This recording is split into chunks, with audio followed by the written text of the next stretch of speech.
ఎన్టీఆర్ జిల్లా విజయవాడలో భూ యజమానులను భయభ్రాంతులకు గురి చేయొద్దంటూ వైఎస్ఆర్ కాంగ్రెస్ పార్టీ అధికార ప్రతినిధి కామరాజ్ హరీష్ కుమార్ తీవ్ర విమర్శలు చేశారు.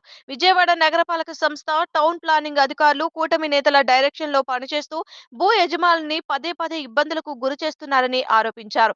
భవానీపురం, పున్నమి ఘాట్ ప్రాంతాల్లోని ఆర్ఎస్ నెంబర్లు 105, 106కు చెందిన భూ యజమానులు మా భూమి మా హక్కు అంటూ తమ భూముల్లోకి ప్రైవేట్ వ్యక్తులు గాని ప్రభుత్వ అధికారులు కానీ రాకూడదని పోరాటం చేస్తున్నారని తెలిపారు. ఆవకాయ అమరావతి పేరుతో ప్రభుత్వం నిర్వహించే కార్యక్రమం కోసం భూ యజమానుల్ని భయపెట్టడం అన్యాయమని అన్నారు. ఎగ్జిబిషన్ కు అనుమతి ఇచ్చింది మున్సిపల్ కమిషనరే అయితే అర్ధాంతరంగా అదే అనుమతిని రద్దు చేస్తూ నోటీసులు ఇవ్వడం వెనుక ఉద్దేశం ఏంటని ప్రశ్నించారు. ప్రైవేట్ భూములపై టౌన్ ప్లానింగ్ అధికారులకు ఎలాంటి అధికారం ఉందని నిలదీశారు.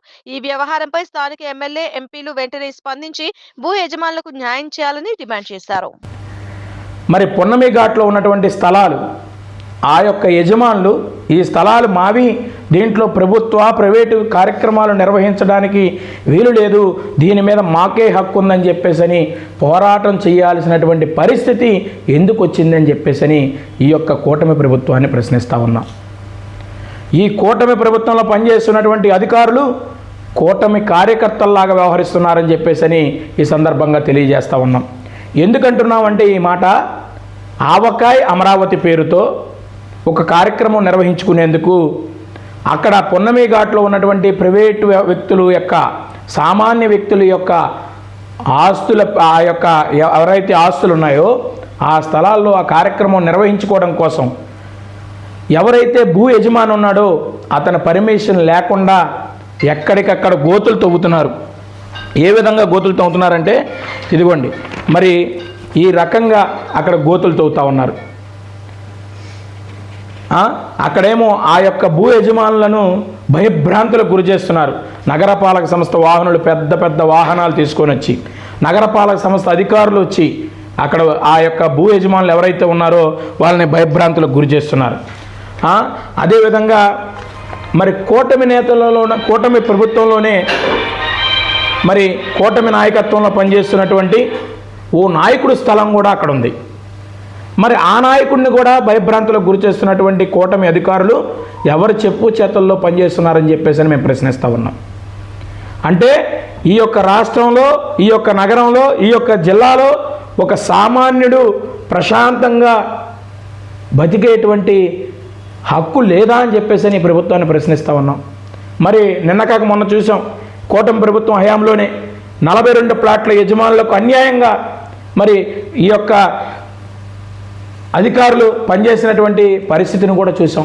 మరి ఈరోజు పున్నమి ఘాట్లో ఉన్నటువంటి, పున్నమి ఘాట్ ఏరియాలో ఉన్నటువంటి భూ యజమానులందరూ కూడా ఈ భూమి మాది, ఈ భూమి మీద మాదే హక్కు అని ఆర్ఎస్ నెంబర్ 105, 106 సంబంధించిన ఓనర్లందరూ కూడా రోడ్డు మీదకి వచ్చి ఒక టెంట్ వేసుకొని కూర్చొని ఆందోళన చేస్తున్నటువంటి పరిస్థితిని చూస్తూ ఉన్నాం. ఏం చేస్తున్నారు ఈ ఎన్టీఆర్ జిల్లాలో ఉన్నటువంటి కూటమి నేతలు? ఏం చేస్తున్నారు ఈ ఎన్టీఆర్ జిల్లాలో ఉన్నటువంటి పశ్చిమ నియోజకవర్గ ఎమ్మెల్యే గారు కానీ, ఈ యొక్క పార్లమెంటు ఎంపీ మన కేశినేని చిన్ని గారు కానీ ఏం చేస్తున్నారు?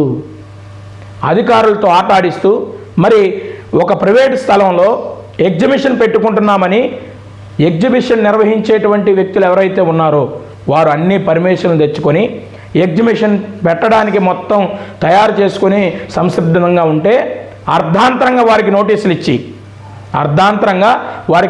ఇచ్చి ఇమీడియట్గా మీరు ఈ యొక్క ఎగ్జిబిషన్గా మీరు ఏర్పాటు చేసుకున్నటువంటి ఏవైతే పనిముట్లు ఉన్నాయో వాటిని రిమూవ్ చేయండి అని చెప్పేసి నిన్న ఆదివారం నాడు నోటీసులు ఇవ్వడం ఏంటని చెప్పేసి సూటిగా ప్రశ్నిస్తూ ఉన్నాం. అసలు మీరు అధికారులా లేదంటే తెలుగుదేశం పార్టీ కార్యకర్తలా అని చెప్పి ఈ యొక్క నగరంలో పనిచేస్తున్నటువంటి టౌన్ ప్లానింగ్ అధికారులను ప్రశ్నిస్తూ ఉన్నాం. కమిషనర్ గారు ఎగ్జిబిషన్ నిర్వహించుకునేందుకు పర్మిషన్ ఇచ్చారు. అదే ఎగ్జిబిషన్ని మీరు నిర్వహించుకోవడానికి వీలు లేదు, వెంటనే వాటిని రిమూవ్ చేయాలని చెప్పేసి నోటీస్ ఇచ్చారు. మరి దీన్ని బట్టి అర్థమవుతుంది ఏంటంటే ఈ యొక్క నగరంలో సామాన్యుడు బతకడానికి రానున్న రోజుల్లో కుదరదు. కూటమి నేతలు ఏ విధంగా అయితే బతకాలని నిర్ణయిస్తారో ఆ రకంగా బతకాలా? ప్రజాస్వామ్యం లేదా? మీ రెడ్ బుక్ రాజ్యాంగాన్ని, మీ యొక్క రెడ్ బుక్ రాజ్యాంగాన్ని అమలు పరుస్తారా అని చెప్పేసి సూటిగా ప్రశ్నిస్తూ ఉన్నాం. ఎందుకని ఈ రకంగా ఒకటి కాదు, రెండు కాదు, అర్ధాంతరంగా అక్కడ భూమి యజమానులు ఎవరైతే ఉన్నారో భూమి యజమానుల్ని ఆ రకంగా హింసించడం పద్ధతి కాదు. కాబట్టి వారికి న్యాయం చేయాలని చెప్పేసి ఈ సందర్భంగా విజ్ఞప్తి చేస్తూ కామరాజ్ హరీష్ కుమార్, ఎన్టీఆర్ జిల్లా వైఎస్ఆర్ కాంగ్రెస్ పార్టీ అధికార ప్రతినిధి.